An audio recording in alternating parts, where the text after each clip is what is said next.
હે વાલી, તારી બેંકમાં કેટલા પૈસા છે? મારી બેંકમાં એટલા પૈસા છે કે વાત જ પૂછવામાં. તો એક વાત કહું, આપણે હાલને ક્યાંક રોકાણ કરીએ, ક્યાંક કંઈક દુકાન કરીએ, કંઈક ટ્રેડિંગ કરીએ, માલ પૈસા વધશે, ગાંડી પડ્યા ડબલ નહીં થાય. નો થાય, કેમ કે બેંકમાં છે, મારા એકાઉન્ટમાં નહીં.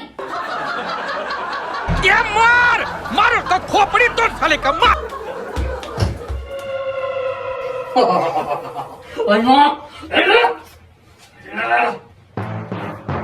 આજે તારા ઘરવાળાને આજે વારો છે એનો.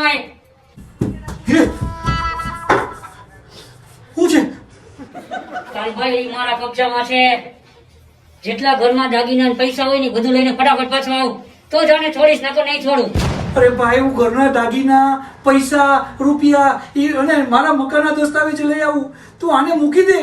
આટલો બધો પ્રેમ કરત તારી ઘરવાળીને?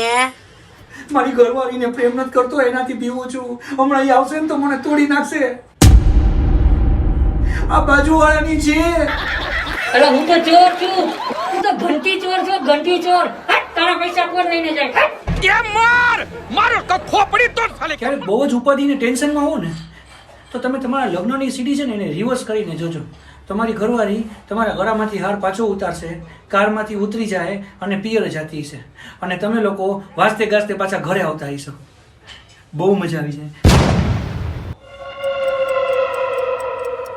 ઓલા રમણીકભાઈ મને આવો જોક્સ મોકલ્યો વોટ્સઅપમાં, અને પછી તો મેં જે રમણીકભાઈને કીધું છે, મેં જે રમણીકભાઈની યાર વાત કરી છે, તમે લોકો એકવાર સાંભળો, મેં મેસેજ કર્યો છે, તમે લોકો એકવાર જુઓ, એટલે તમને ખબર પડી જાય કે મેં શું કર્યું.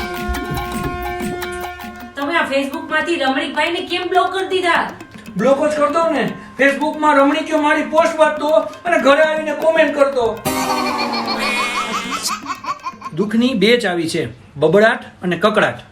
જો આંબળું તમને કહું છું, તમે કેટલી વાર મેં તમને કીધું, મારા ભાઈનો ફોન હતો, તમે એની યાર વાતય ન કરી. હમણાં વેકેશન આવે, બધી તૈયારી કરવાની છે, એટલે હું તમને કહેતી હતી તમે વાત કરો. એની યાર નક્કી કરવાનું છે આપણે ક્યાં જવું, કેવી રીતે રહેવાનું છે, ક્યાં ઉતરશું આપણે, એ બધું પૂછતા હતા બિચારાને. તમે મારો ફોન ન ઉપાડો એટલે કેવું ખોટું લાગે છે. હું વેકેશનમાં જઈશ તો એને હું મોઢું દેખાડીશ. તમે વાત તો કરાય ને, તમે જ્યારે હોય ત્યારે આવું કરો. હમણાં કાલ બોલી હતી કે રેસો જાવ છે, તોય તમે ન લઈ ગયા. ઓલી છોકરી બિચારી કીધી કે પપ્પા હારો કાટો તો મારીએ, તોય તમે ન લઈ ગયા. એક વાર તો લઈ જવાય કે આપણે હારે જઈ આવી, છોકરા મજા આવે આપણે. તમે એમ ન કરો, આપણે અને સુખની એક જ ચાવી છે, ઘસઘસાટ. આપણે વેકેશનમાં છે ને, મારો ભાઈનો ફોન આવ્યો તો આપણે બધી તૈયારી કરી નાખવી છો, અને આપણે વેલાહાર જવું છે. જો એને ખોટું ન લાગે, આ વખતે આપણે છે ને ખોટું નથી લાગવાનું. તો એ વખતે બિચારો બહુ હેરાન થયો તો આપણાથી. આ તો હોઈ ગયા.